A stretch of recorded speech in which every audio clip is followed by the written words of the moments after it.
Maestro, ya en directo, le agradezco porque me haya aceptado esta invitación a mi canal. Lo sigo desde hace ya un tiempo.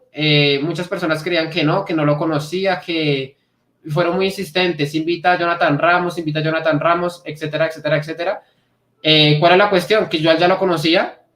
Ya habíamos hablado en varias ocasiones. Me le suscribí a su canal a los 3.000 suscriptores cuando sacó el video sobre, bueno, reaccionando al video del debate de Roxana Kramer. Eso yo creo que fue el video como que marcó una intención después en tu canal, ¿no? Entonces yo creo que, bueno, ahí también te conocí y desde esa época pues decidí estar muy pendiente del contenido que montabas, que sos muy activo. Yo solo que me doy cuenta que eres muy activo en el canal y te felicito por eso. Espero tu canal siga creciendo y le sigas llegando a muchas personas porque creo que el contenido que estás subiendo allí es un contenido de valor muy bueno, es un contenido muy interesante y lastimosamente al día de hoy no se ve ese tipo de intenciones, ¿no? Y ese tipo de contenido que no se queda únicamente en el ámbito filosófico, sino que también le ayuda a uno a poder analizar y a llevar a la práctica política dicha filosofía, que con muchos otros canales de filosofía no encuentro. Y doy nombres, Adictos a la Filosofía, David McNabb, otros muchos que yo veo y no como que no se conecta de forma tan clara la filosofía con la política. Porque claro, cuando uno quiere llevar a la acción las ideas y la filosofía como tal, necesita ya ir a la razón. Porque claro, necesita uno poder convencer a las demás personas en ese terreno público de que lo que uno cree o lo que uno ha ideado es lo correcto y es lo que se debería llevar. Entonces, obviamente, ya es como colocarse en realidad el papel y las cosas como en realidad son, en serio, ¿no? Colocarse, pues bueno, muy en serio con toda esta cuestión. Y yo creo que el único canal que he encontrado como por ese estilo que le permite a uno conectar lo que es la filosofía con todo el ámbito político y demás es el tuyo. Así que, pues bueno, te agradezco por la invitación y te cedo la palabra. Bueno, muchas gracias, Santiago. Yo te sigo también hace más de un año que escucho tus videos. Realmente sos muy bueno haciendo videos, ¿no? Y sos muy atrapante.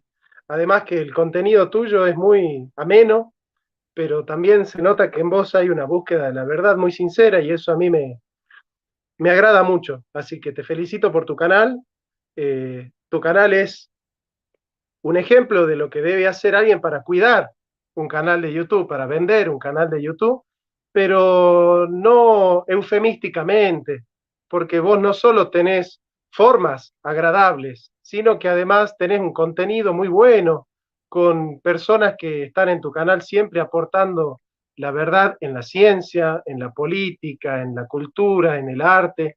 Así que realmente, Santiago, te felicito y te agradezco por tus elogios porque sé que no son gratis. Excelente, maestro, excelente. No sabía que hace un año me seguías, no, mejor dicho, es que uno sube un video y no sabe a quién le llega. Uno sube un video y no sabe a quién le llega, a qué persona le está llegando. Y también muchas veces me cohíbo de subir contenido porque yo digo, bueno, ¿qué tal yo hablando de este tema? Y probablemente haya una persona que sepa mucho más que yo, ¿no? Yo creo que se burlará de mi contenido. Pero bueno, igual lo he dicho en varias ocasiones, ¿no? Voy como en un proceso todavía, es que al día de hoy no creo que tenga la verdad o que haya encontrado la verdad, pero ustedes pueden revisar el contenido que yo subí desde el principio y compararlo con mi contenido actual y se pueden dar cuenta que hay pues una transformación o un proceso. Siempre hay un proceso. Yo creo que aquellos canales que no viven dicho proceso pues están muertos. Entonces, bueno, prácticamente que por ahí van las cosas.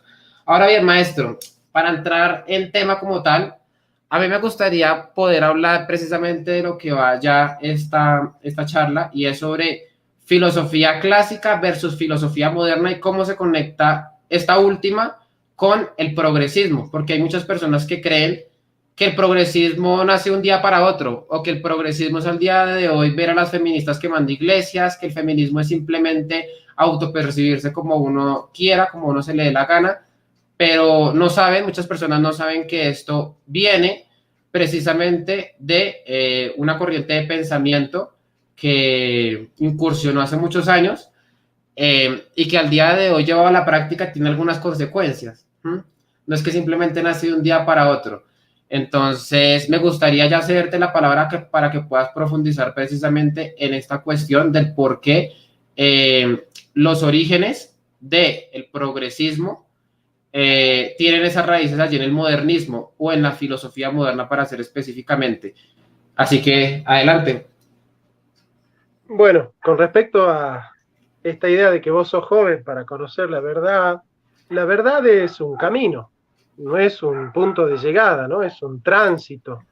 Así que uno siempre busca la verdad y la verdad es eso, es un buscar, es un permanente buscar. De hecho, la palabra filósofo significa eso, ¿no? El buscador de la sabiduría.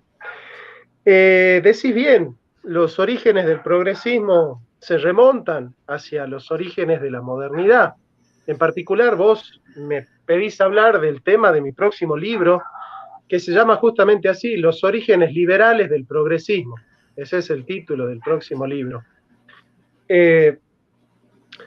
Hay muchos orígenes de la modernidad, es decir, uno podría articular la modernidad de muchos modos, ¿no es cierto?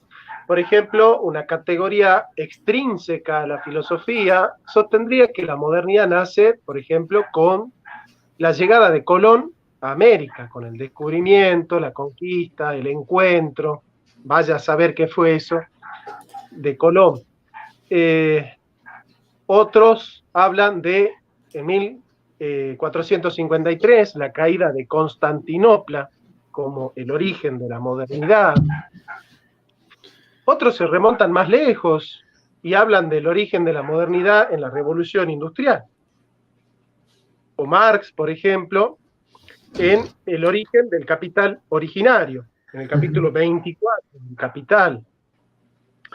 Y filosóficamente también hay disparidad, porque hay algunos que van a considerar que la modernidad se remonta hasta el siglo XIV, con grandes exponentes de la tardoescolástica, de la escolástica baja, como por ejemplo William de Ockham, Guillermo de Ockham o Duns Scott. Yo estoy seguro de esa tesis, pero bueno, la tesis más aceptada es que la modernidad surge con Descartes, con René Descartes, sobre todo en 1637, con la épica publicación del Discurso del Método.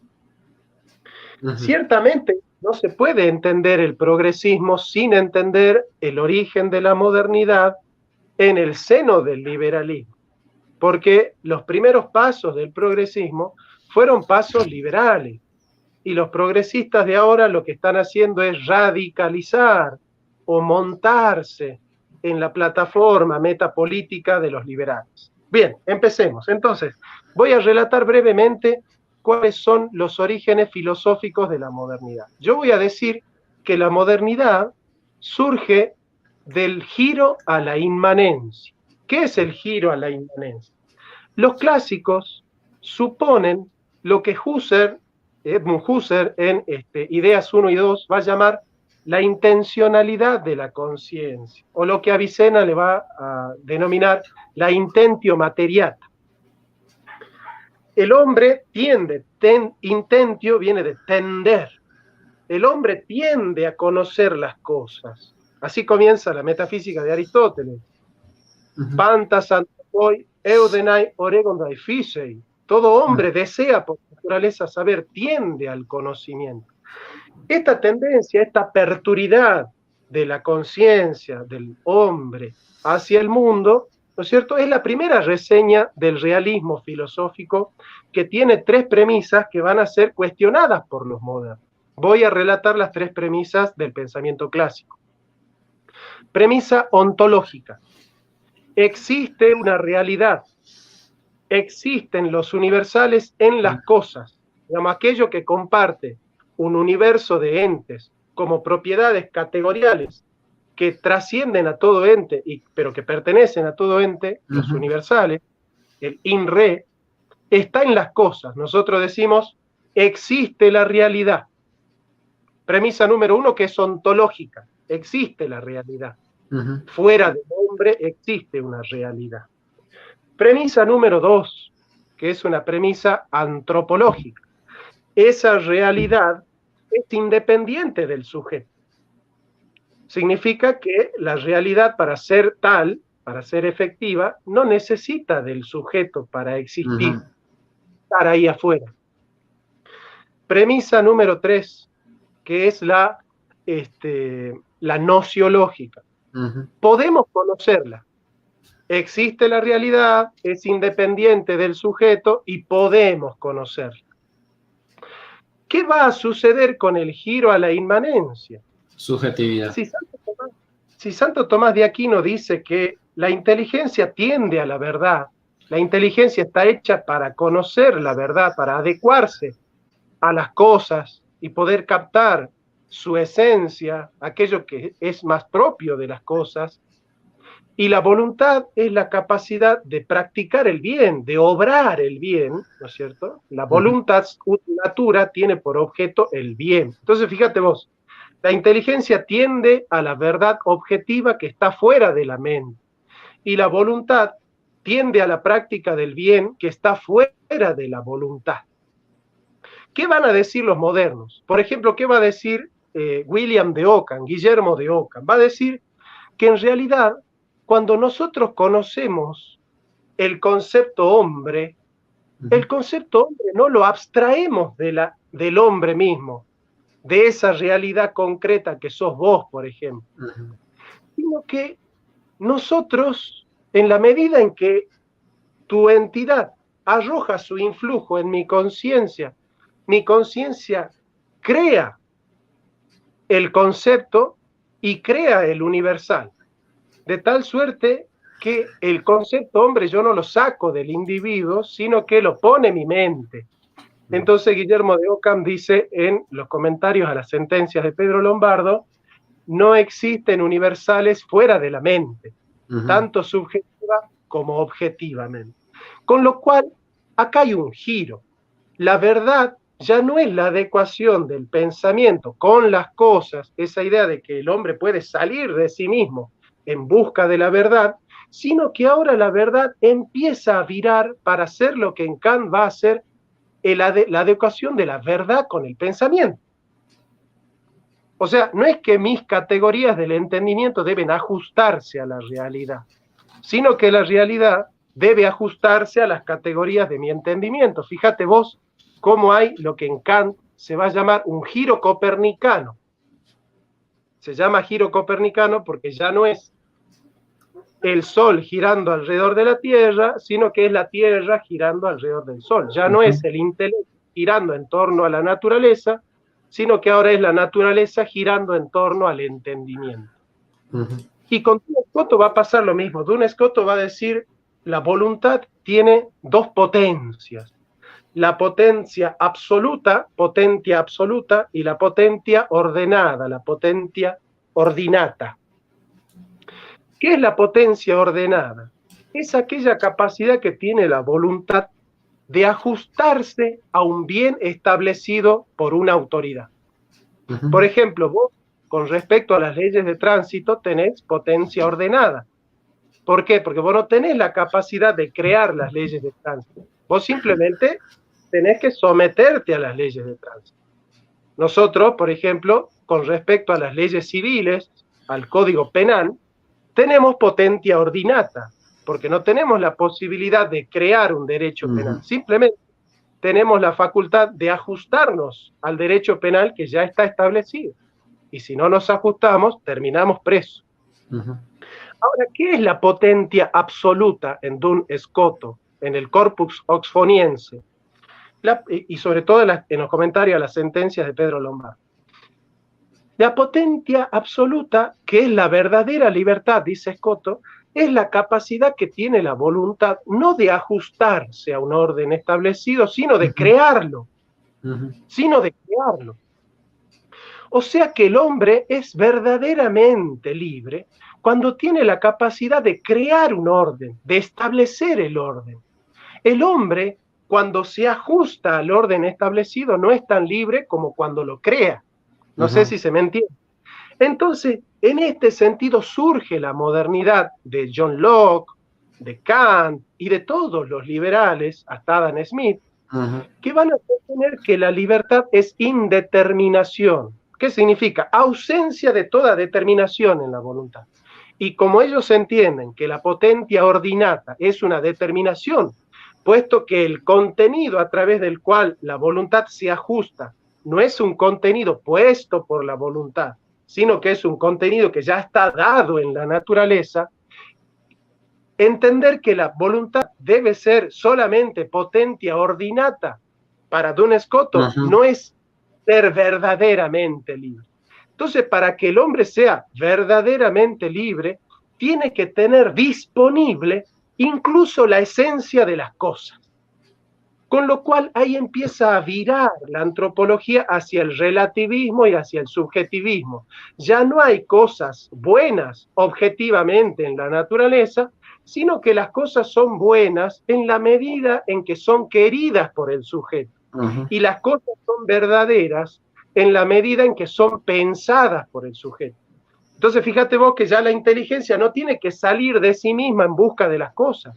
Ahora las cosas tienen que adaptarse a las formas del a priori, a las formas del sujeto trascendental, de la subjetividad del sujeto. Ahora la voluntad ya no tiene que ir en busca de un bien objetivo natural dado en la esencia de las cosas. Ahora la voluntad tiene que crear el bien.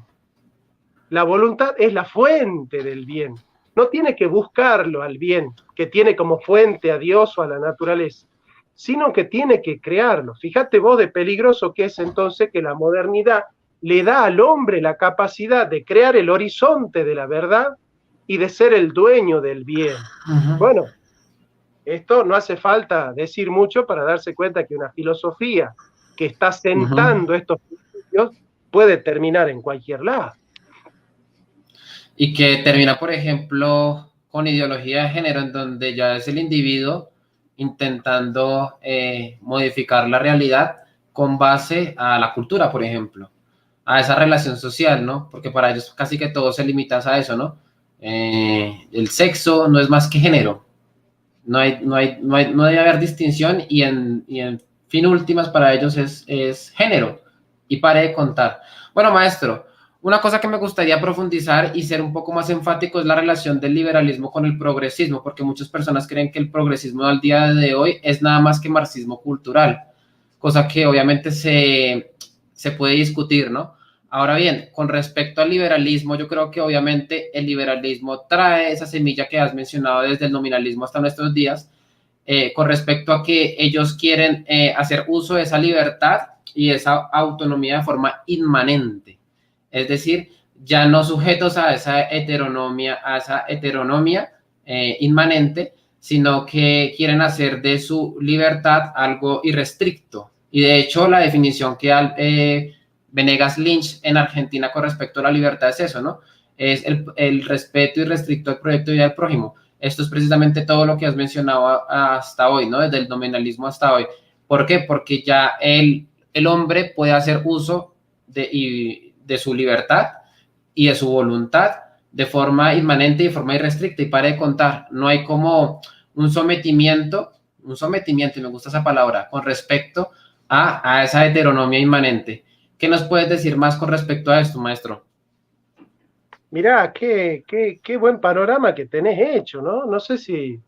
La he estudiado, profe. La he estudiado, profe.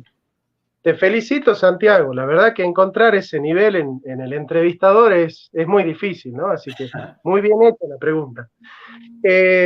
Ciertamente la modernidad surge de haber hipostasiado la conciencia. Mira vos, ¿qué significa hipostasiar? La palabra hipostasiar significa hipo, stare, estar por debajo, ¿no? Es como que el sustrato último del hombre es conciencia. Cuando en realidad Santo Tomás de Aquino dice, el hombre es la unidad sustancial de cuerpo y alma. El alma, la conciencia del hombre, es un elemento que integra ese compuesto que es el hombre, no es la parte más constitutiva del hombre. Fíjate vos el error. Entonces Descartes, en Meditaciones Metafísicas, dice, yo soy puramente, yo soy simplemente una cosa que piensa y accidentalmente tengo un cuerpo.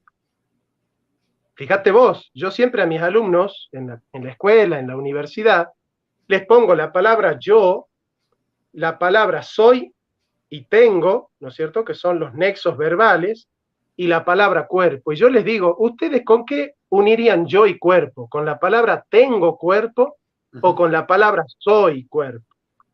Porque si yo digo yo tengo cuerpo, entonces yo soy una pura conciencia que está habitando accidental y circunstancialmente en un cuerpo al que no le pertenece. Eso funda Descartes, cuando dice yo tengo cuerpo. Cuando en realidad Santo Tomás de Aquino dice, no, el hombre es cuerpo. El hombre no es solamente cuerpo, pero el cuerpo forma parte constitutiva de la ontología del hombre. Entonces, claramente, al ser el hombre cuerpo, todas las determinaciones naturales que están en la biología del hombre forman parte constitutiva de lo que es el hombre.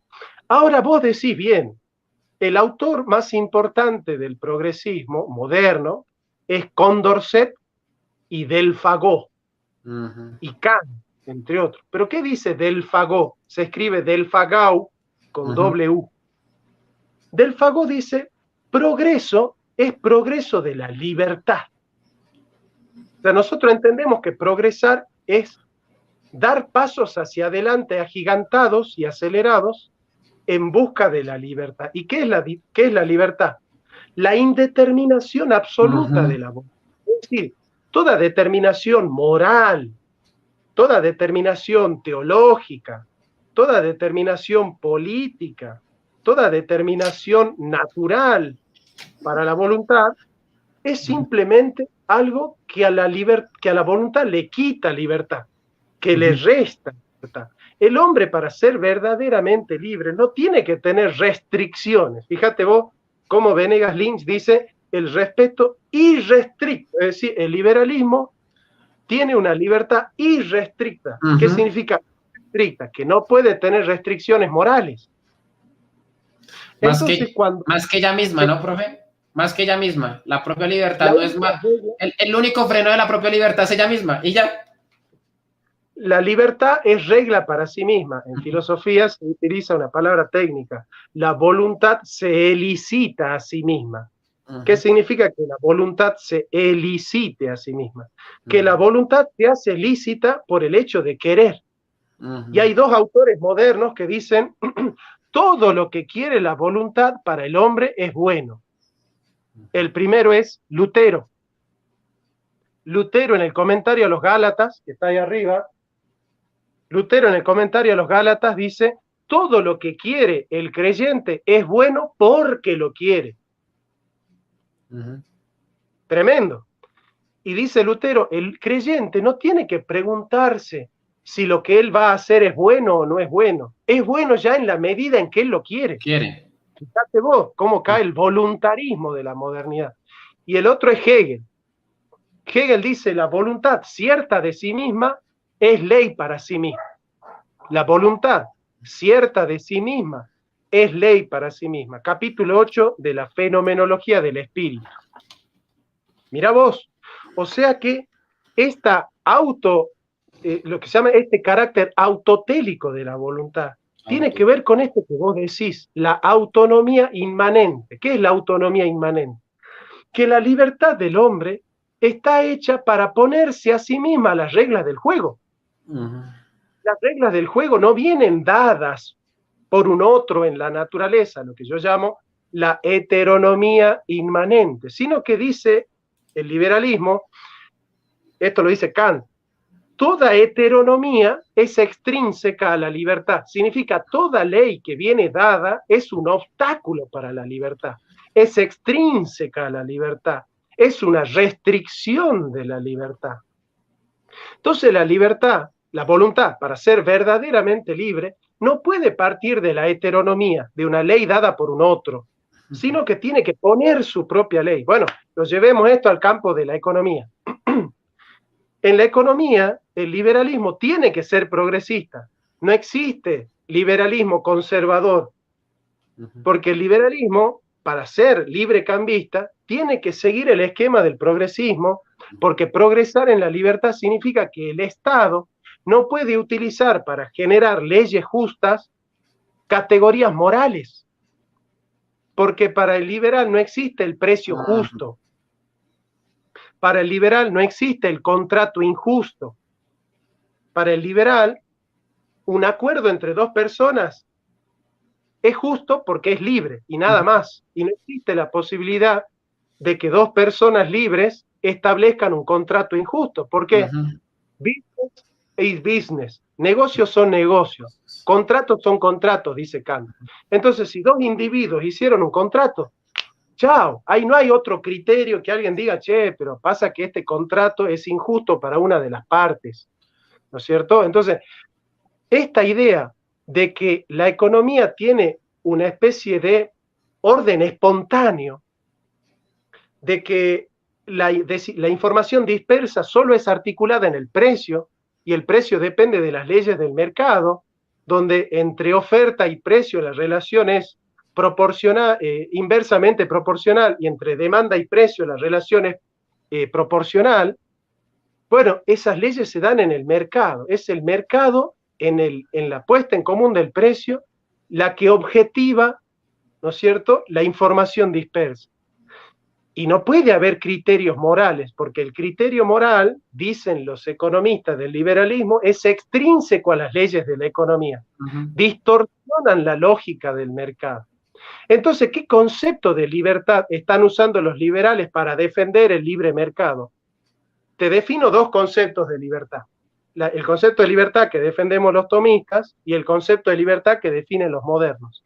El concepto de libertad que definen los modernos es la indeterminación absoluta, la potencia absoluta. ¿Qué significa eso? La voluntad es libre cuando tiene derecho a querer lo que quiera, siempre y cuando no dañe a terceros. Pero claro, ese daño a terceros no puede ser evaluado objetivamente, porque la filosofía moderna es subjetiva. Por eso depende la escuela austríaca de la teoría subjetiva del valor. Porque el criterio es subjetivo, no es objetivo. Bien. Entonces, ese es el concepto de libertad para el moderno. El moderno dice, la naturaleza es un obstáculo para la libertad. Entonces el hombre no debe perfeccionarse en su naturaleza. Yo te lanzo el lema de Aristóteles. Aristóteles dice, fíjate, presten atención a esto. Aristóteles dice, el hombre debe ser lo que es. El hombre debe ser lo que es. Es decir, ¿de dónde yo saco el contenido de las prescripciones morales del hombre? De la naturaleza del hombre. Entonces, por ejemplo, si yo encuentro que el hombre es racional, entiendo que el deber del hombre es profundizar en la razón, educarse, conocer la verdad, pensar, investigar, informarse. ¿Por qué? Porque si el hombre nace con la potencia de pensar, quiere decir que el hombre se perfecciona en su naturaleza pensando y conociendo. Si el hombre nace con la potencia de elegir, el hombre se humaniza y se perfecciona eligiendo. Te das cuenta que la perfección del hombre depende de la naturaleza del hombre. Entonces, el hombre debe ser lo que es. Bien, tenemos el ser, que es la causa formal, y tenemos el deber ser, que es la causa final, lo que el hombre debe ser. Ahora, ¿cuál es el problema de los modernos? Que los modernos dicen el deber ser y el ser son cosas totalmente distintas. Eso lo dice David Hume, el padre del empirismo moderno. ¿Por qué? Porque David Hume dice, no se puede concluir de la premisa en la conclusión algo que no está en la premisa. Voy a poner un ejemplo. ¿Petición de principios? Claro, vos tenés abuelo, abuela. Sí, claro. ¿Tenés? Bien, vamos a decir entonces, Santiago Giraldo está cuidando a su abuelo. Esto es un enunciado del ser, de lo que está sucediendo, de los hechos. Entonces, ¿qué dice Hume? Si yo enuncio la proposición Santiago Giraldo está cuidando a su abuelo, esta proposición, al ser del ser, tiene la propiedad de ser verdadera o falsa, porque yo voy a la casa del abuelo de Santiago, y si Santiago lo está cuidando es verdad, y si no lo está cuidando no es verdad. Entonces yo puedo verificar la proposición. Pero cuando yo digo Santiago debe cuidar a su abuelo, ¿Cómo puedo confirmar que ese enunciado es verdadero o falso? Si en el deber ser no hay verdad o falsedad. Entonces, como el deber ser, dicen los modernos, no es un enunciado científico, porque entienden por ciencia positivismo, entonces como no es un enunciado empírico, digamos, no puede ser científico. Entonces el deber ser no tiene nada que ver con la ciencia. ¿Por qué? Porque una cosa es decir que Santiago está cuidando a su abuelo, esa es la premisa, y otra cosa es concluir que Santiago debe cuidarlo. ¿Quién dice que debe cuidarlo? Esa prescripción del deber le añade a la conclusión algo que no está en la premisa, dice Hume. Entonces ahí surge el divorcio entre el ser y el deber ser. Bueno, vamos a Hume. Perdón, vamos a Adam Smith. ¿Qué dice Adam Smith? A mí no me interesa cómo debe enriquecerse un país de una manera ética, como plantea Santo Tomás. A mí no me interesa cómo debe ponerse un precio justo de una manera ética. A mí no me interesa cómo debe hacerse un intercambio. A mí lo que me interesa no es el análisis moral, que no es científico. A mí me interesa el enunciado científico. ¿Cuál es el enunciado científico? ¿Cómo hacernos millonarios? ¿Cómo hacen las naciones para enriquecerse?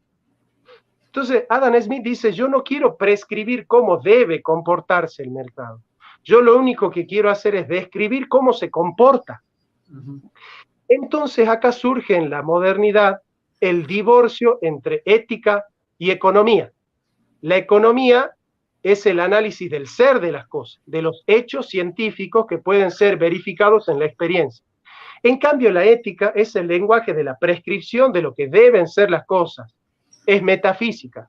Como la metafísica y la ciencia no tienen nada que ver, según Kant, entonces la economía va a desarrollarse al margen de las categorías éticas y de las prerrogativas éticas. Ahora yo te pregunto, Santiago, ¿vos considerás que todas las relaciones humanas pueden ser valoradas bajo el prisma de la ética? Obvio. ¿Vos crees que hay una manera injusta de ser padre? ¿Una manera injusta de ser amigo? ¿Una manera injusta de ser primo? ¿Una manera injusta de ser colega? ¿Una manera injusta de ser profesor? Claro, hay una manera injusta de relacionarse interpersonalmente con los otros. Entonces, ¿cuál es el problema de los liberales conservadores? Los liberales conservadores dicen, nosotros podemos juzgar moralmente si el aborto debe o no debe prescribirse en la ley, porque nosotros tenemos para el Estado criterios morales para discernir qué debe y qué no debe hacer la mujer en el caso del aborto. Fíjate vos, el Estado tiene que censurar a la mujer con categorías éticas, no permitiéndole hacer uso de su libertad, cuando el uso de su libertad tiene como propósito hacer el mal. Así razona el liberal conservador con respecto al aborto. Ahora, con respecto a la economía, ¿qué dice el liberal conservador? Que el Estado no se meta con categorías morales para discernir qué contrato es justo y qué contrato es injusto, qué precio es justo y qué precio es injusto. Todo tiene que ver con la moral menos la economía. Bueno, eso es gracioso, por lo menos es gracioso. Decir que todas las relaciones humanas son éticas menos las del mercado, por lo menos es gracioso. Entonces nosotros decimos, y le decimos a los liberales conservadores, aquellos liberales que están en contra de la ideología de género, en contra del aborto, no sean liberales porque el liberalismo no es la respuesta para salir del progresismo. El liberalismo es la raíz del progresismo. Ustedes no pueden cortar el tallo para ir a la raíz, porque cuando ustedes vayan a la raíz del liberalismo se van a topar con el progresismo. Entonces, para salir del progresismo hay que salir también del liberalismo. Ahora ya estoy escuchando a un liberal decirme, ah, bueno, este es un zurdo, este es un socialista, quiere que volvamos a Marx. ¿Por qué? Porque esa modernidad crea falsas dicotomías, que es una manera muy sutil de no pensar. Cuando yo, por ejemplo, en la modernidad digo, o sos de izquierda, o sos de derecha, ¿qué te estoy diciendo? Vos, hispanoamericano, no podés pensar en política sino a partir de las categorías de la Revolución Francesa. Así es. Si yo te digo que la única forma de progresar es el libre cambio, estoy utilizando categorías de George Canning y de Richard Cobden, para colonizar mentalmente a los hispanoamericanos, porque Inglaterra no prosperó nunca a través del libre cambio. Marcelo Millo. Inglaterra prosperó a través del intervencionismo estatal. Ahora, ¿cómo puede ser que Inglaterra ha prosperado a través del intervencionismo estatal, pero los hispanoamericanos compramos el relato de los piratas, es decir, de los ingleses, de que la prosperidad llega de la mano del libre cambio? Bueno, por lo menos es gracioso, por lo menos es gracioso. Entonces, ¿nosotros qué vamos a decir? Fíjate vos la tesis nuestra. No existe socialismo sino un divorcio entre ética y política. El esquema metapolítico del socialismo nace con Maquiavelo. Con Maquiavelo. Esto lo explica muy bien Augusto del Noche, ¿no es cierto? El hombre moderno prolifera en los medios, pero está confundido en los fines. El hombre no sabe para qué vive. El hombre no sabe para qué elige. Y ahí viene el concepto positivo de libertad que definimos nosotros. La libertad no es estar ausente de coacción externa para hacer lo que yo quiero. La verdadera libertad es estar ausente de coacción externa para que mi autonomía se abra libremente hacia el deber natural del hombre. Hacia el deber natural del hombre, porque lo que el hombre debe hacer no es una construcción de lo que el hombre quiere.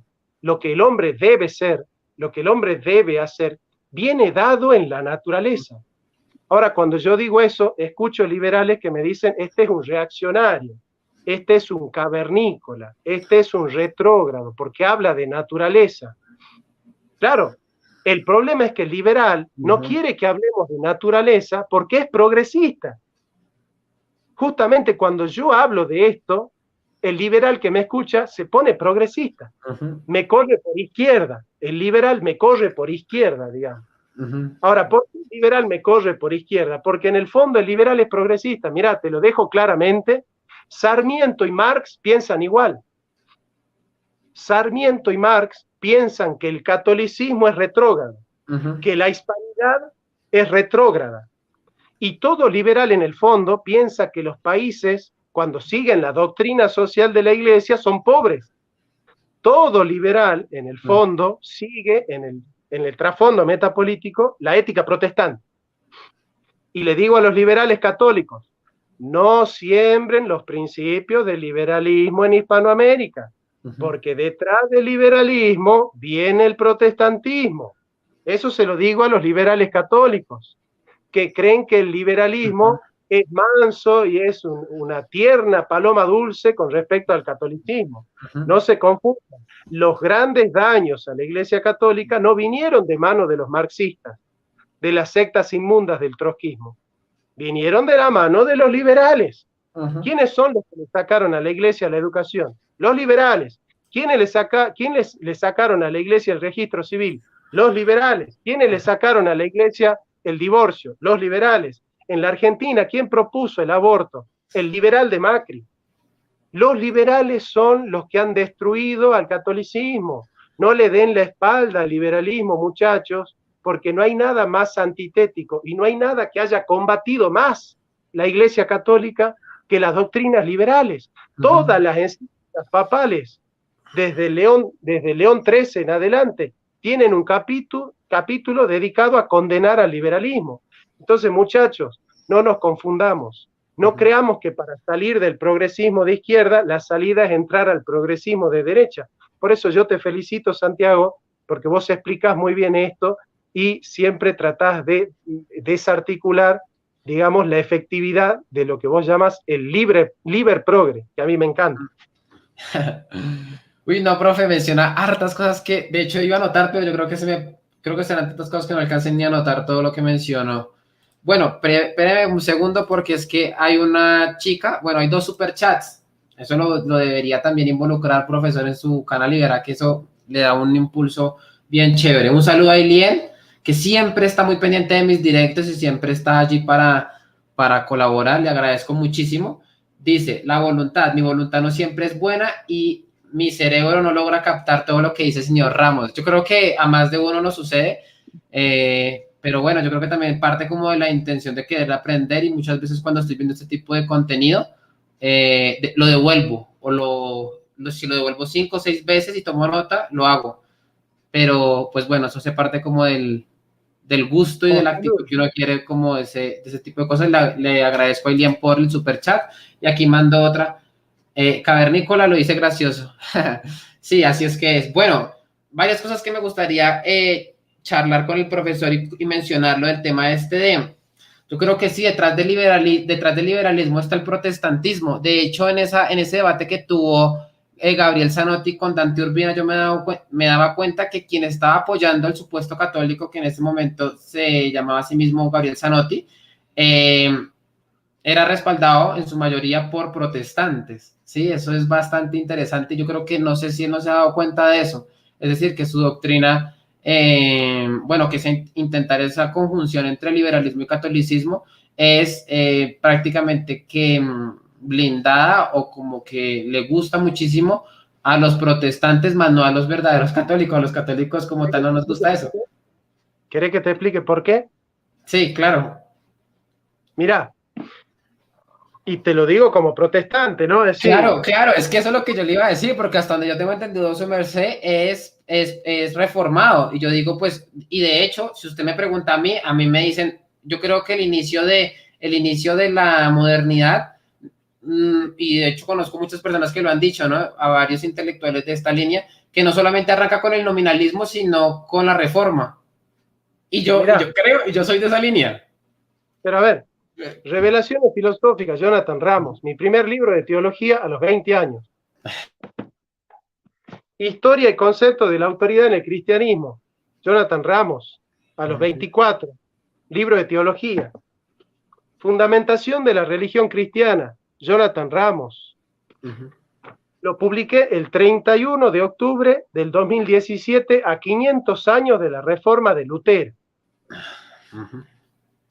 Ahora, Los reformados lo estaban, mejor dicho, celebrando esos 500 años como si fueran el nacimiento de Jesús. bueno, yo lo celebré, porque soy reformado. Y yo sé por qué soy reformado, pero también sé que no soy. Bien, el protestantismo de Lutero ha creado un cristianismo individualista. ¿Qué significa un cristianismo individualista?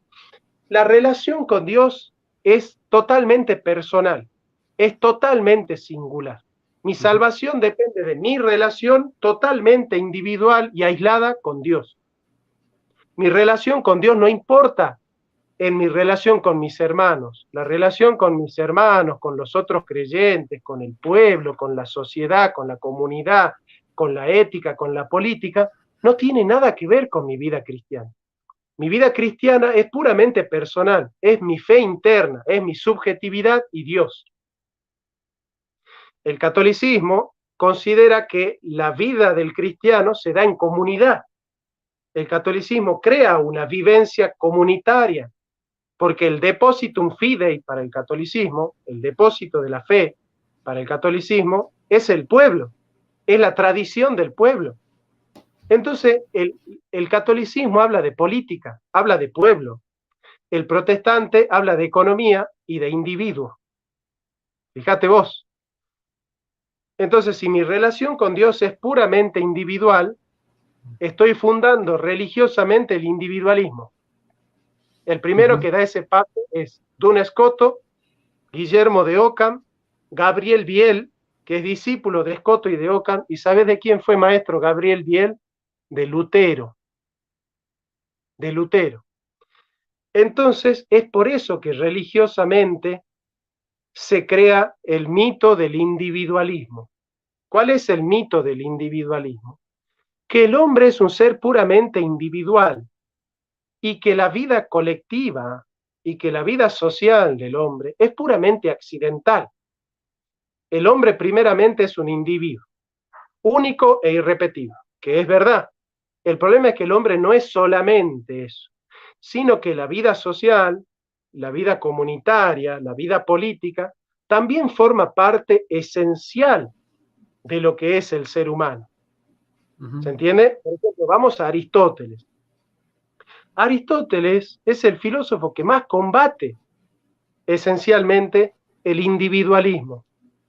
Porque Aristóteles dice, el hombre en su naturaleza, es decir, lo más hondo del hombre, es ser político. Ujú. ¿Por qué lo más constitutivo del hombre es ser político? No político en el sentido partidario ni ideológico, sino en el sentido comunitario. El hombre es un ser social, porque el hombre nace en el seno de una sociedad, de dos personas que en el seno del amor han engendrado un hijo. Fíjate vos cómo el hijo nace de dos, de una comunidad, y nace en el seno de una familia. Bueno, a partir de ahora, en el transhumanismo, podremos cambiar la definición, porque ahora con la inseminación in vitro, con la ovulación artificial y con tantos inventos tecnológicos, se puede crear un hombre aislado y que nazca fuera del seno de una familia. Cuestión que es lo más deshumanizante que hay en la vida, que un ser humano pueda ser inseminado, pueda ser engendrado, pueda nacer y pueda crecer al margen del seno de una familia, ¿no es cierto? Ujú. Pero entonces, ese es el problema del liberalismo, ese es el problema de la modernidad, que ha concebido al hombre aislado de los demás, ¿no es cierto? Mi apertura al otro, para Descartes, es un problema. La existencia del otro para Descartes es un problema. ¿Por qué es un problema? Porque de lo único que sabe Descartes es que él piensa, y que si él piensa existe. Ahora, el pensamiento y la existencia del otro es un problema para Descartes. Ahí ya está operando el individualismo. Y evidentemente nosotros no podemos salir de la modernidad si no salimos del individualismo. Por eso los liberales que apoyan el individualismo en realidad están en contra del catolicismo. Ningún liberal puede apoyar la doctrina social de la Iglesia, porque la doctrina social de la Iglesia condena el individualismo y el liberalismo lo necesita. Así es, maestro. Hubo un tiempo en el que, mientras usted estaba hablando, que se me fue el internet y por eso, bueno, las personas estaban burlando de mi cara porque estaba como sorprendido. Yo me quedé sin internet, no puedo creerlo. Pero bueno, les pido disculpas por eso.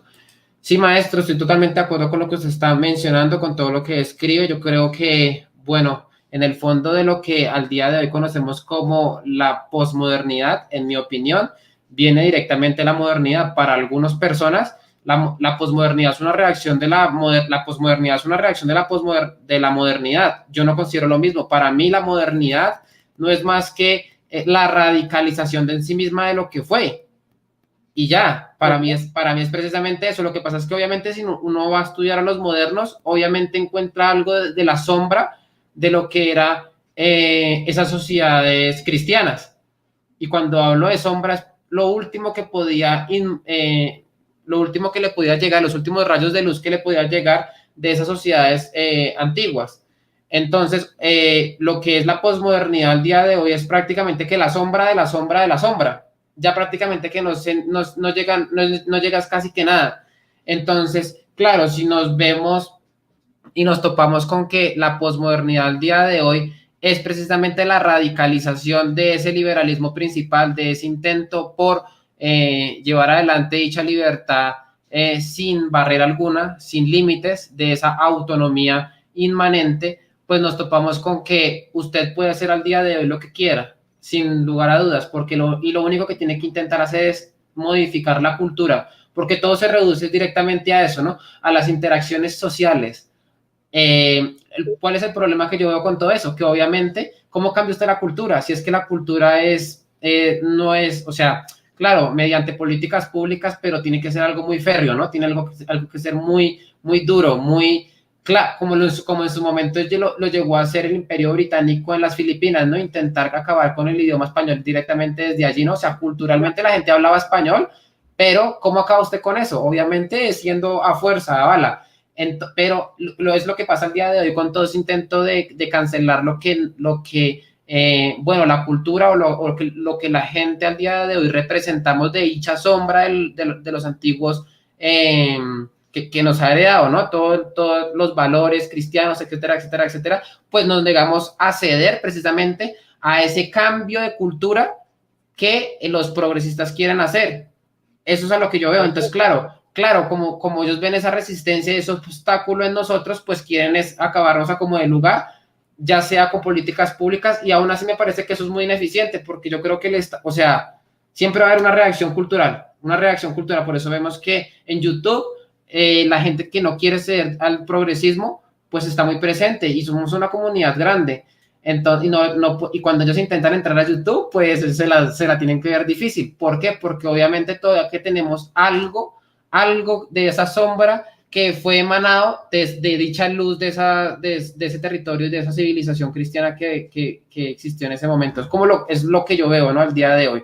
Sin embargo, ¿qué hizo el liberal en su momento al separar ese etos cultural de la civilización política, de la polis? Lo que yo veo es que, obviamente, ellos en su momento no fueron muy conscientes de eso porque en su sangre corría algo o estaban siendo permeados por dicho etos. Y como eran permeados por dicho etos, ellos no se dieron cuenta que ese etos era frágil y que de pronto en unos años ese etos se iba a ir debilitando hasta el punto en el que no iba a quedar nada. Entonces, claro, los modernos no fueron conscientes de eso, y por eso es que una de las reacciones ellos decir, bueno, esa primera revolución que se originó desde allí es buena, pero toca ir despacio, toca ir despacio. Ese es el problema de los conservadores. Ese es el problema de los conservadores, es lo que a mí me dicen siempre del por qué yo no me identifico como un conservador, porque es que yo creo que el conservador también es producto de dicha revolución, y al ser producto de dicha revolución, no actúa de forma eficiente con respecto a ello. Entonces viene a ser como un progresista, solamente que a 10 kilómetros por hora, a 20 kilómetros por hora. Esa es mi opinión con respecto a todo eso. Eso lo explica muy bien Chesterton. Exactamente. Esto de que todo en el hombre es cultura surge con Descartes. Cuando Descartes dice, el cuerpo del hombre es naturaleza y la naturaleza es mecanicismo, el hombre es conciencia y la conciencia es libertad. Entonces dice, la naturaleza es extrínseca a la conciencia. Quiere decir que el mundo es extrínseco al hombre. Entonces, fíjate vos que si el hombre es conciencia, ¿qué van a decir los idealistas? Las filosofías son ciencias del espíritu, porque son ciencias de los entes libres, no de los entes mecánicos. Entonces Dilthey dice, las ciencias que explican las conductas mecánicas y determinadas solamente explican, erklären. En cambio, las ciencias que explican las conductas de los entes libres comprenden, verstehen. El hombre es un ser libre, que no tiene nada que ver con conductas mecánicas. Ahora fíjate vos, el cuerpo no tiene conductas mecánicas, pero tiene conductas muy determinadas. Las leyes de la biología, de la sangre, del corazón, no dependen de la libertad del hombre. Por eso existen, digamos, lo que son los actos humanos y los actos del hombre. Los actos del hombre son actos mecánicos. Por ejemplo, vos ahora estás respirando. Ahora estás haciendo la digestión. Ahora estás oxigenando el cerebro. Esos son actos del hombre, son actos mecánicos, pero son naturales, ¿ves? Son naturales. Ahora, vos también estás eligiendo, estás pensando, y son conductas libres tuyas. Esos son actos humanos, pero también son naturales. ¿Te das cuenta? También son naturales. Al haber divorciado naturaleza y cultura, y al haber puesto al hombre solamente en la cultura, de ahí surge este mambo de que el sexo es cultura, de que todo es una cuestión cultural. Esto nace de la modernidad. Por eso el progresismo depende de los modernos. Como vos bien decís, vos tenés un mapa conceptual muy claro. Te diría mucho mejor de aquellos a los que vos entrevistás en tu canal, ¿no? Pero bueno, no quiero ser tan polémico. Sí, vamos a pasar de largo. Pero es cierto que la posmodernidad es una reacción en contra de la modernidad, pero es una reacción moderna, porque depende de los prejuicios modernos. Si el hombre crea el universal, si el hombre crea el fenómeno a través del sujeto trascendental, mirá lo que dice Kant en su metafísica, mirá lo que dice Kant. Voy a recitar literalmente lo que dice Kant. Escuchalo y te vas a dar cuenta vos solo. Dice, Llamo trascendental a mi filosofía. Y entiendo por trascendental, que es el idealismo trascendental, ¿no? De Kant. Llamo trascendental al conocimiento, no de las cosas, sino de nuestra forma de conocerlas de manera a priori. Lo repito, llamo trascendental al conocimiento, no de los objetos, no de las cosas, sino de nuestra forma de conocerlas de manera a priori. O sea que hace un estudio trascendental del sujeto trascendental kantiano, ¿no es cierto? En la estética trascendental, las formas puras de la sensibilidad; en la analítica trascendental, las categorías del entendimiento; y en la dialéctica trascendental, las ideas de la razón, que son la antinomia, el paralogismo y el ideal de la razón. Bien, esto es la modernidad. Ahora, si el hombre construye el fenómeno, el hombre crea la verdad. La verdad es una construcción del sujeto. Entonces la razón es una diosa. Fíjate vos, la razón es una diosa, la diosa razón. Ahora fíjate vos, la razón no es una diosa. Ahora, ¿qué dicen los posmodernos? ¿Qué dice Bátimo? La razón es débil, el pensiero débole. Nosotros tenemos que debilitarla a la razón. Tenemos que debilitarla a la verdad, porque la verdad es violenta, la verdad es totalitaria.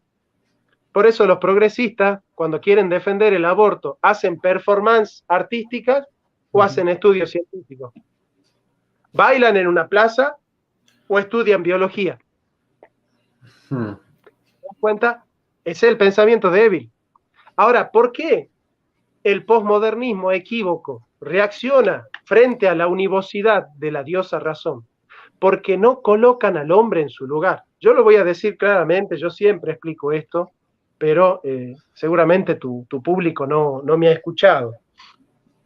Hay dos cosas que tenemos que hacer nosotros para ganar esta batalla cultural. Anoten bien, porque esto es un análisis minucioso que hemos hecho nosotros en Sinusía.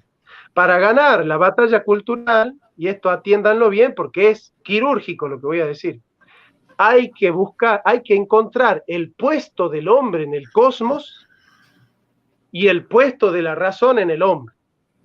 Repito, para ganar la batalla cultural nosotros tenemos que focalizarnos solamente en dos cosas. Y todo lo que implica todas esas dos cosas, ¿no? El puesto del hombre en el cosmos, que no es ni Dios y tampoco es una porquería. Hay que ponerlo al hombre en su lugar. No es un Dios como plantean los modernos, que crea la verdad y el bien, pero tampoco es un lacayo, como plantean los progresistas y los marxistas. Hay que ponerlo al hombre en su lugar. Y para eso hay que leer un gran libro. Yo les recomiendo leer uno de los mejores libros que pueden leer para dar la batalla cultural, que es un libro de Max Scheler. Max Scheler, El puesto del hombre en el cosmos. Brillante. Max Scheler es uno de los autores fenomenólogos más brillantes que ha dado el mundo. Y Ética material de los valores. Dos grandes libros de Max Scheler. El puesto del hombre en el cosmos y Ética material de los valores. Entonces, para ganar esta batalla tenemos que descubrir, ¿no? Descubrir, porque el sentido de la vida se descubre, no se crea. A la vida no se le da sentido, se le encuentra sentido. Por eso Víctor Frank dice, en busca del sentido. El puesto del hombre en el cosmos y el puesto de la razón en el hombre. El puesto del hombre en el cosmos y el puesto de la razón en el hombre.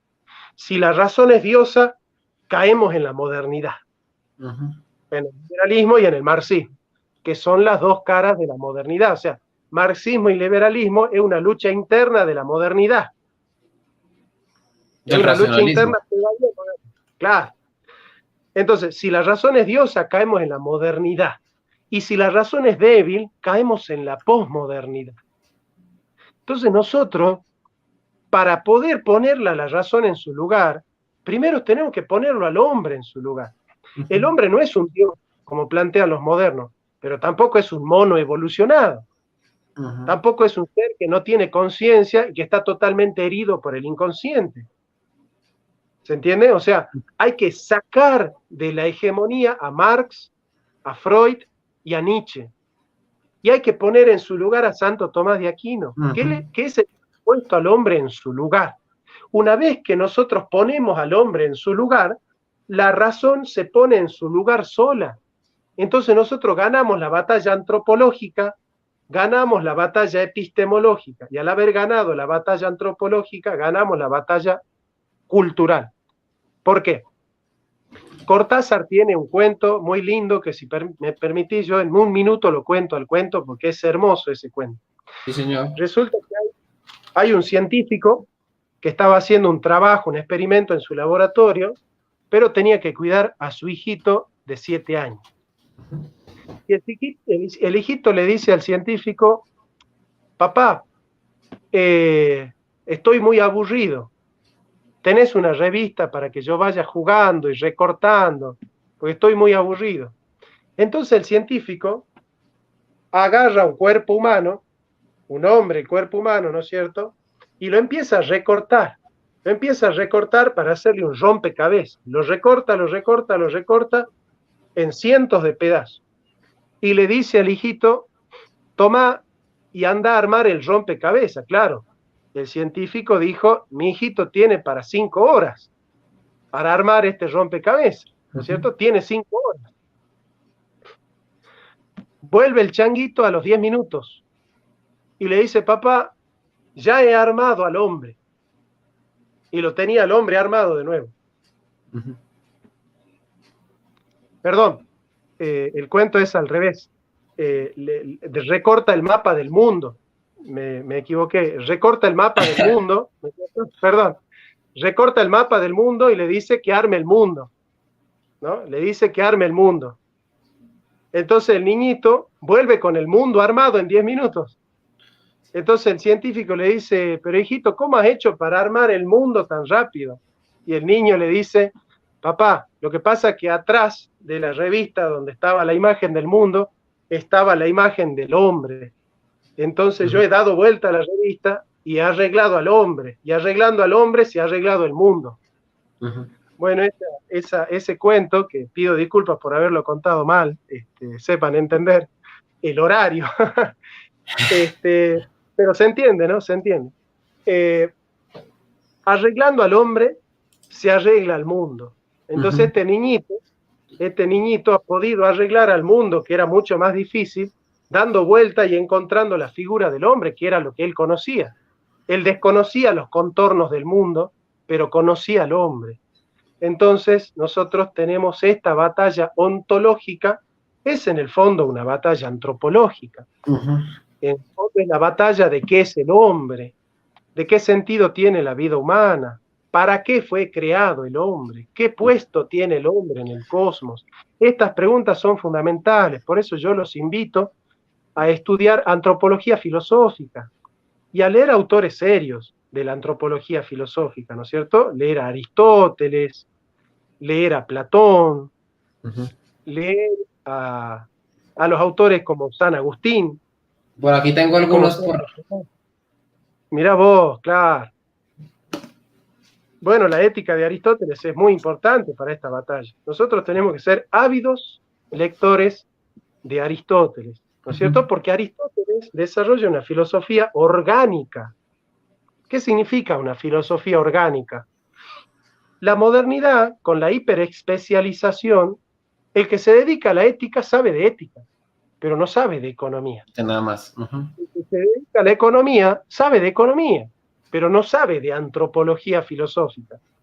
El que se dedica a la antropología filosófica sabe de antropología filosófica, pero no entiende metafísica.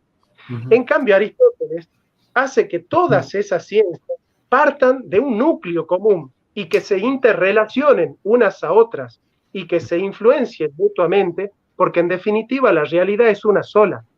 Entonces, esta fragmentación del saber no responde en principio en su dispersación, en su fragmentación independiente, a la estructura unificada de la realidad.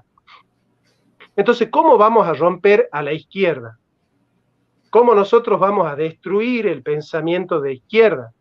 Entendiendo que la política tiene que ver con la ética. Porque si vos lees el capítulo 1 de la Ética Nicómaco de Aristóteles, dice: la ética termina en política. Aristóteles dice: la ética en el fondo es política. Fíjate vos, entonces no podemos nosotros tener un pensamiento político al margen de la ética. Y ya no podemos aplaudir a la corrupción, por ejemplo, ¿ves? Como hace la izquierda. La ética y la política son, en el fondo, una misma realidad. Entonces, si la izquierda nace del divorcio entre ética y política, nosotros metiendo la ética en la política, rompemos con la izquierda. Y si el liberalismo surge del divorcio entre ética y economía, nosotros rompemos con el liberalismo poniendo la ética en la economía nuevamente. ¿Cómo? Aristóteles en la política. ¿Qué dice Aristóteles en la política? Hay una justicia en la virtud interpersonal y hay una justicia sinalagmática. Investiguen este concepto del principio de reciprocidad en Aristóteles y la justicia sinalagmática. Lo explico brevemente. La justicia sinalagma significa contrato. Hay una justicia contractual. Quiere decir que hay contratos justos y contratos injustos. ¿Cuándo un contrato es injusto? Lo explico muy brevemente. Los bienes económicos tienen dos propiedades para ser bienes económicos. Tienen que tener la propiedad de la utilidad y de la escasez. Que son finitos. Un bien económico es un bien escaso y útil. Por ejemplo, el hongo que yo tengo allá en la planta aquella no es útil, pero es escaso. Ahora, ¿yo te puedo vender ese hongo que no sirve para nada? No, porque no es útil. Me decís, vos, no me sirve, no es útil. Puede ser escaso, pero no es útil. Ahora, el aire es útil, pero no es escaso. Entonces yo no te puedo vender aire para respirar. ¿Te das cuenta? Bien. Entonces, un bien, para ser económico, tiene que ser un bien escaso y útil. Ahora, ¿qué sucede con el liberalismo? El liberalismo supone que los bienes son escasos. Al ser escasos, no pueden satisfacer la necesidad de todos. Entonces, en algún momento en la economía, muchas veces puede suceder que unos queden satisfechos y muchos queden insatisfechos. Que unos ganen y que otros pierdan. O peor, que unos ganen en detrimento de otros. Es decir, que la riqueza de algunos depende de la pobreza de otros. Naturalmente esto sucede en el mundo y el capitalismo no lo puede evitar. Que unos tengan y que tengan en detrimento de otros. Que haya algunos países que sean desarrollados y que para desarrollarse tengan que explotar y subdesarrollar a otros países, ¿no? Hay países subdesarrollados y países subdesarrollantes. O sea, en el esquema de la dialéctica de Estado que desarrolla el doctor Cullo, Marcelo Cullo. Ahora, fíjate vos, el marxismo supone que los bienes deben ser útiles para ambas partes, pero para que sean útiles para todos, viola la libertad y la propiedad privada. Ahora, si yo, para que los bienes sean útiles para todos, tengo que violar la libertad y la propiedad privada, entonces yo soy un inmoral, soy un injusto. Está mal el marxismo. El marxismo es una teoría violenta e injusta. Ahora, el liberalismo dice que los bienes son escasos, por lo tanto no pueden satisfacer necesariamente a todos. A veces se satisface uno, pero no tanto el otro, a veces puede ganar uno y el otro, y el liberalismo no lo puede evitar y no lo quiere evitar. Ahora, fíjate vos, Aristóteles dice, los bienes tienen que ser útiles, son útiles y escasos. Ahora, ¿cuál es el principio de reciprocidad? El principio de reciprocidad es, de acuerdo, los bienes son escasos, deben ser intercambiados, porque si yo produzco algodón y no produzco leche, efectivamente yo en algún momento te tengo que comprar a vos la leche y vos me compras a mí el algodón. Los bienes son escasos y no todos consumen lo que producen o producen lo que consumen. Ahora, está bien que sean escasos y que debe haber una comercialización, pero ¿a dónde entra la ética? La ética entra a decirle a la economía, ojo, son escasos, pero tienen que ser útiles para todos los que están en el mercado. Tienen que satisfacer la necesidad de todos los que están en el mercado. Y esa no es una cuestión meramente económica. Es una cuestión económica también, pero es una cuestión ética. Yo no puedo permitir que en un sistema haya algunos que estén satisfechos y otros que estén insatisfechos. Que unos trabajen y no tengan para comer y otros trabajen y tengan totalmente saciadas todas sus necesidades. Porque en un sistema donde sucede eso hay injusticia. ¿Y qué dice entonces la doctrina social de la Iglesia y Aristóteles? La justicia social consiste en que los bienes en el mercado satisfagan todas las necesidades. Y eso no tiene nada que ver con el marxismo. Es Aristóteles, Santo Tomás de Aquino y doctrina social de la Iglesia Católica Apostólica Romana. Así es, profe. Así es. Bueno, profe, muchas gracias por todo lo que hemos venido hablando hasta ahora. Me gustaría agregar solamente unas cosas. Yo creo que aquí nos vamos a alargar un poquito más, espero no mucho, porque yo me imagino que está cansado y todo. A ver, como para resumir con respecto a eso, a mí se me vienen a la mente varias cosas con respecto a que el liberalismo es genuinamente progresista. ¿Cómo lo resumo yo y cómo lo defino yo y por qué digo lo que digo? Pues bueno, yo creo que en definitiva la definición de libertad del liberalismo choca precisamente con la definición de libertad que tiene los clásicos. Es decir, la autonomía trascendente que se vierte o que puede escurrirse en esa heteronomía inmanente nos lleva necesariamente a esa teonomía participada. Esa teonomía participada que es precisamente el hombre pudiendo ejercer su voluntad, solamente que reconociendo que hay una ley natural, ¿sí? Que eso es lo importante, pues puede trascender, puede ser, hasta ahí. Cosa que un liberal no acepta, cosa que un progresista no acepta, porque el progresista choca con la idea de una heteronomía inmanente.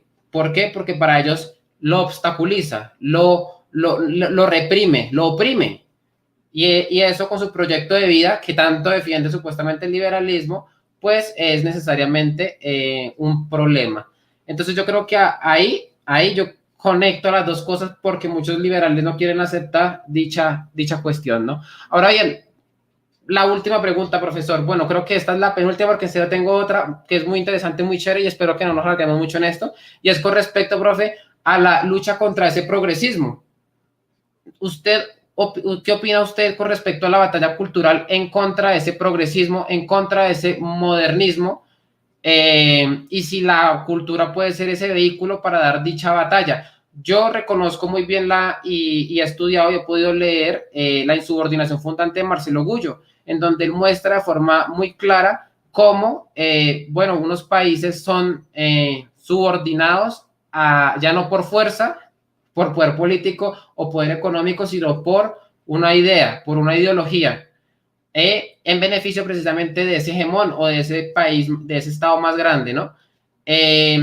Claro, se llega allí directamente es porque los países han trabajado en crear o en exportar una ideología, ya sea con autores, ¿no? Marcelo Gullo inicialmente nos muestra a Adam Smith, ¿no? Como el principal librecambista para todo el mundo y, por ejemplo, aquí en Hispanoamérica nos hemos creído el cuento de que podemos llegar a ser como Inglaterra si aplicamos ese libre cambio que tanto pregonaba Adam Smith. Sin embargo, yo veo al día de hoy, maestro, tengo el libro por allí de este señor, de Bill Gates, en donde él está hablando cómo nos va a enseñar a cada uno a evitar un desastre climático, siendo ellos uno de los países que más emiten gases de efecto invernadero, él mismo lo reconoce, ¿no?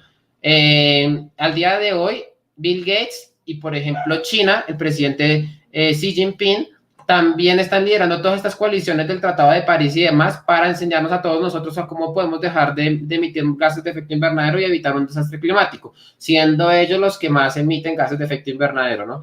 ¿Por qué? Porque obviamente quieren ideologizarnos, quieren subordinarnos a través de dicha idea.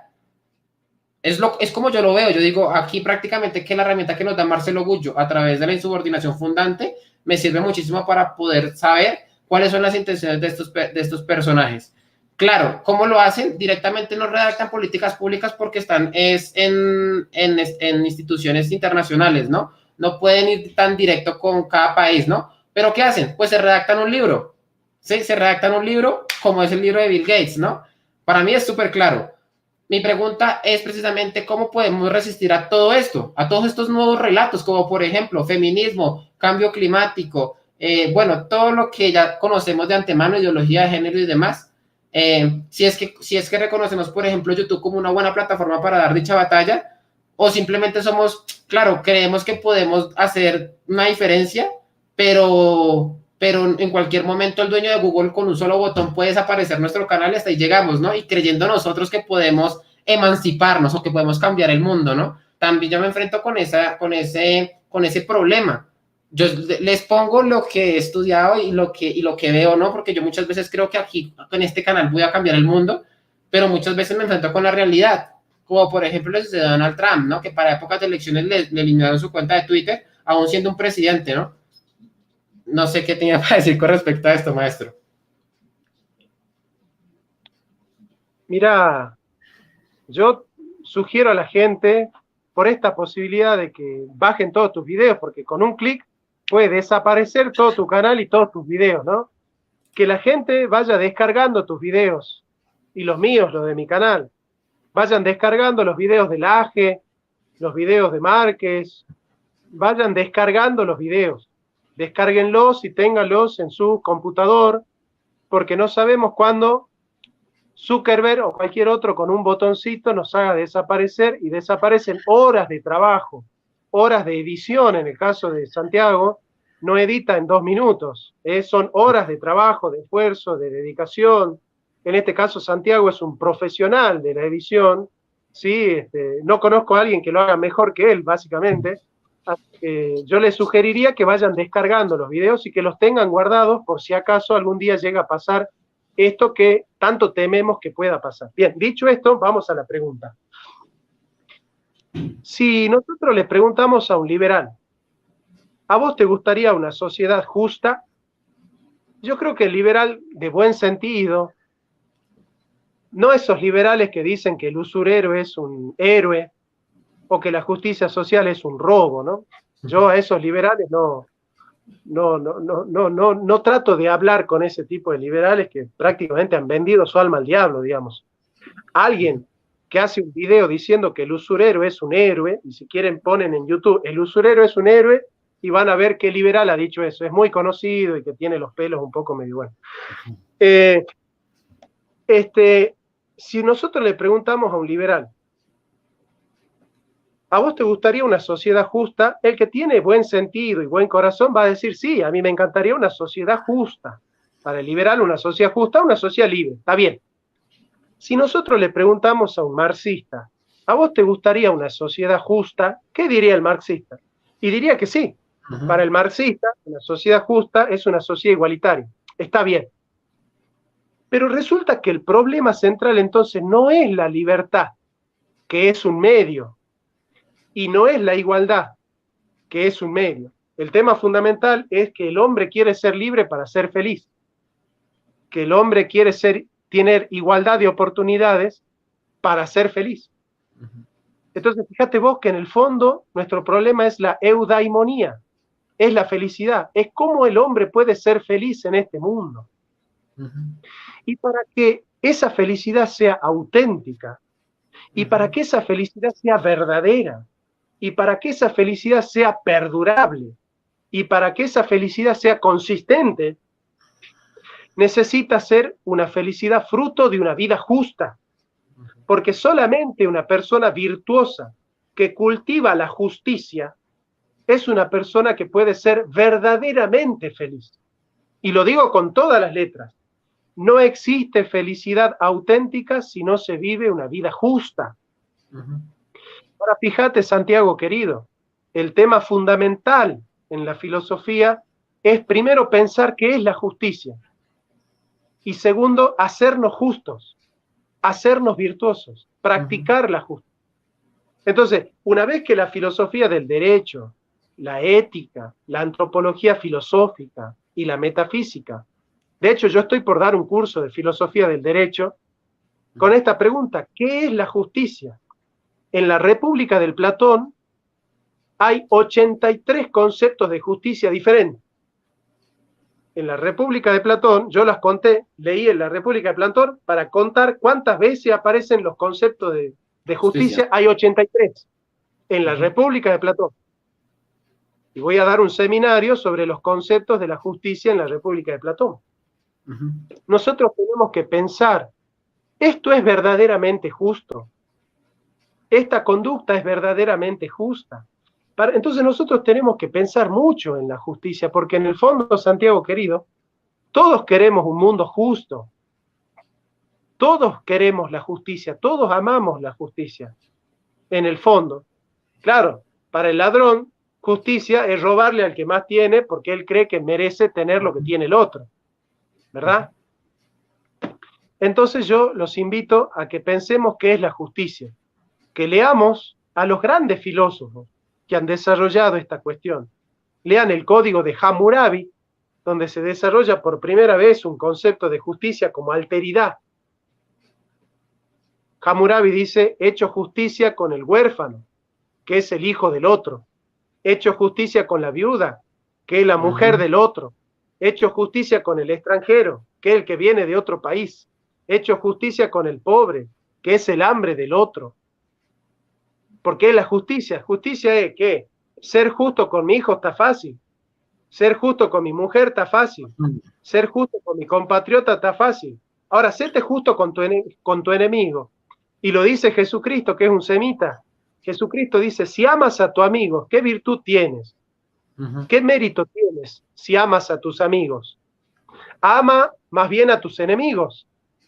Fíjate vos lo que dice Jesucristo, ¿no? Entonces, nosotros, para ser justos, no tenemos que amar lo que nos rodea. Amar mi propiedad es fácil. Ahora, cuidar el patrimonio del otro, eso es ser justo. Ser justo no es que yo pienso en lo mío. Ser justo es yo pienso en lo del otro. Porque yo siempre digo, mi hambre es un problema material, pero el hambre de mi prójimo es mi problema espiritual. Entonces yo los invito en esta ocasión a dar la batalla cultural a través del concepto de justicia, porque todo ser humano de bien quiere una vida justa y merece una vida justa. Entonces, lean Platón, la República de Platón, lean la Ética de Nicómaco de Aristóteles, que ahí Santiago lo tiene en su mesa, lean, ahí está, lean la Suma contra los Gentiles de Santo Tomás de Aquino, lean Cartas sobre el humanismo de Heidegger, y ahí van a encontrar, lean Ética material de los valores de Max Scheler, lean el concepto de justicia de Tomás Casares, lean Introducción a la teoría del Estado de Arturo Sampay, y van a encontrar grandes teorizaciones acerca de lo que es la auténtica felicidad que consiste en una vida justa.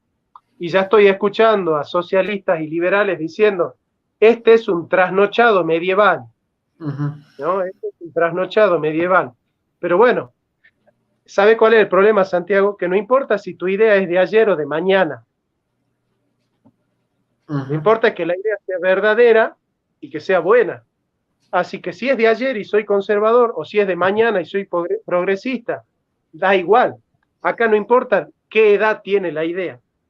Acá lo que importa es que la idea sea verdadera y que sea justa. Las ideas perennes. Exactamente. Bueno, profe, última cosita ahí ya para dejarlo ir de una vez por todas. De todos esos libros que usted tiene atrás, profe, un libro que usted diga, este, mejor dicho, me marcó. Un antes y un después, mejor dicho. Bueno, acá yo tengo, por ejemplo, el libro más importante que he leído. Voy a sacar dos. Tengo La Metafísica de Aristóteles, edición bilingüe. Uy. Ahí está el griego, ¿sí? De edición de Valentín García Yebra, se los recomiendo. La Bárbaro. metafísica de Aristóteles. Uy. Yo creo que uno se lee eso y uno dice ya. Y La Suma contra los Gentiles, Ya. de Santo Tomás de Aquino, edición Bach. Son 2 tomos, son 4 libros, 3 de filosofía y 1 de teología, sobre todo del Verbo encarnado. La Suma contra los Gentiles es el mejor libro de filosofía que se ha escrito en la historia de la humanidad. Se resuelven casi todos los problemas del hombre con una inteligencia sagaz, con un pensamiento ordenado, apasionado pero minucioso, sutil, apacible. Es un libro realmente que te ordena la cabeza, ¿no? Como dice San Agustín, cuida del orden y el orden cuidará de ti. Así es. Listo, profe.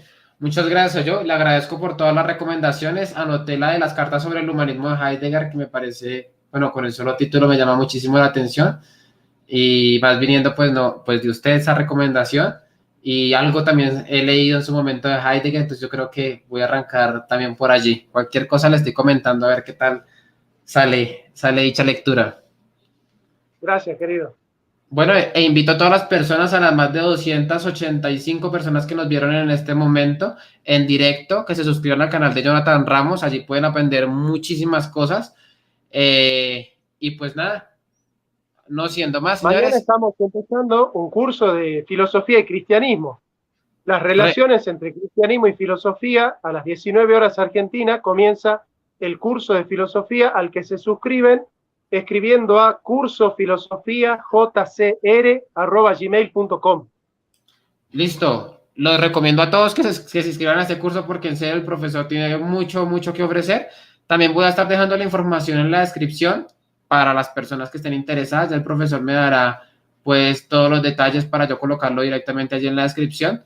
Y pues bueno, señores, no siendo más, se cuidan.